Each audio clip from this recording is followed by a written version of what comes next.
What's up mga bay? Ito na yung kinukwento ko sa inyo. Isang napakagandang experience na may makasama tayong gantong klaseng motor. Isa sa pinaka-special ni Kawasaki na ginawa nila, no? Although meron naman lumabas na 250cc, no? Pero hindi gantong kamodelo, hindi gantong ka-special. So bakit ano bang meron dito na wala doon kay Greeny? Wala kay Greeny na naandito lahat, no? Kahit na 250cc siya, mas nililingon to kaysa dun sa Legal Expressway, no?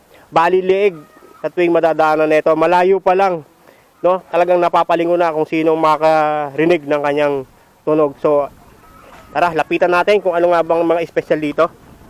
Unang-una sa kanyang mga bay ay yung pagiging inline 4 niya, o yung Sounds of 1000cc na merong 4-cylinder, no? Alam niyo naman pag 4-cylinder, 16 valve, liquid cooled, 6 gear. Ayan. So isa rin sa mga special dito, meron siyang auto blip at quick shift, no? Meron din siyang kasamang slider na. No, tapos yung laki ng tangke niya, 16 liter. 17 liter. Ayun yun. Siyempre, meron din itong mga sports modes, eco mode. So napaka-friendly ng makina niya. Hindi kanya basta-basta itatapon dahil ang power nito panduluhan. No, napaka-smooth. So napaka-komportable ng isang rider pag gagamitin niya ito o sasakyan. So pwede din siyang pang long drive dahil hindi naman siya ganun ka aggressive, no? Hindi ka masyadong yung sakto-sakto lang. So tanungin natin ulit si boss kung bakit ito ang pinili niya. Ayan. Pre, bakit ito? Ikaw ulit. Silikot na sports bike eh. Ito mababa upuan eh. Kaya. Tapos maraming function na wala sa iba. Okay. So napakasimple lang ang dahilan niya. Wala siyang pakialam kung expressway legal o hindi. Basta ang gusto niya sports bike at sa mga iba pang mga specs nito na talagang meron sa kanya lahat. Kung ano yung nasa 1,000, meron siya. Kahit nasa 250cc lang siya. So kahit ako na-amaze sa kung ano ang meron ng itong 250 ito, talagang napakaganda niya, no? Mas nililingon, mas binabali ang leeg pagka narinig nyo na parating ang 250. Hindi mo nga malaman kung 1,000 o kung ano yung parating dahil yung tunog niya talagang akala mo napakatuli niya, no? So actually mga bay, ang pinaka-top speed nito ay umaabot ng 190 km/h, no? So sa arangkada, first gear, second gear, hindi mo pa mapipil yung power nito, yung hatak. So nakita nyo naman kanina, nagamit ko siya.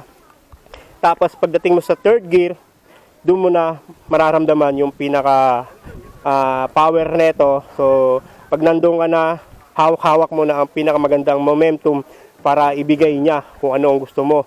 Lilipad kayo, sky to the limit, no? So take note mga bay, hindi na rin biro ang takbong 190 dahil napakalakas na nun, napakatuli na nun.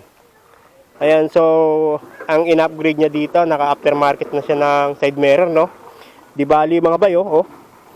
So parang pahawigin na siya ng Ninja H2. Oh. Oh, natutukli yung side mirror. Husay. Husay talaga. Siyempre, naka-SC project na rin to. So ayan yung talagang nagpapaingay sa kanya. Naka-twist. Ayan, napakaganda, no? So, pakita ko ulit, inline 4 po. Ayan. So, napakasaya na may makasama kang gantong klaseng bike. And then, ang makagamit ka, no? Dahil alam nyo ba mga bay, mas mahal pa ito kaysa dun sa 650.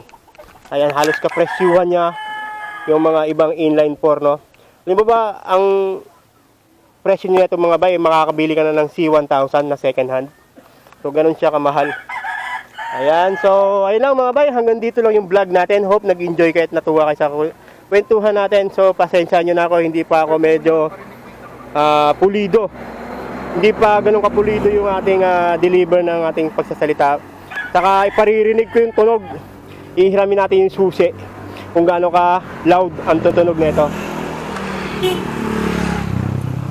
O yung susi niya mga bayo, kagaya lang din sa 650. Parang ordinary lang na susi, no?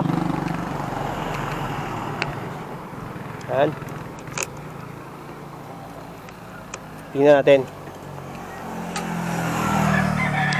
Anong set nito, pre? Naka eco mode lang ba to? Naka power mode? Naka first gear? Full. Naka full top. Oh, yung full power. So, ibinuhos niya na yung lahat ng kanyang potensyal. Yan, so paririnig natin ha. Wow!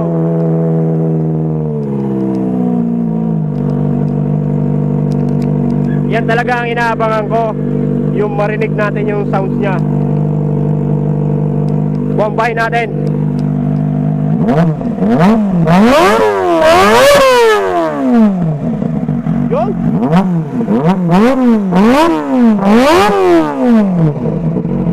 Wow, lakas.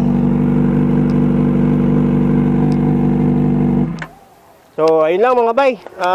Tayo lubos na nagpapasalamat at nabigyan tayo ng pagkakataon na makapag-vlog kasama itong bike na ito at makasama sila sa ride. Ayan, shoutout sa inyo mga boss. Shoutout si Paring Jude. Ayun, Paring Jude. Brother. Ayan. Ayan. So, ayun lang mga bay. Hope nag-enjoy kayo dito sa ating maiksing kwentuhan.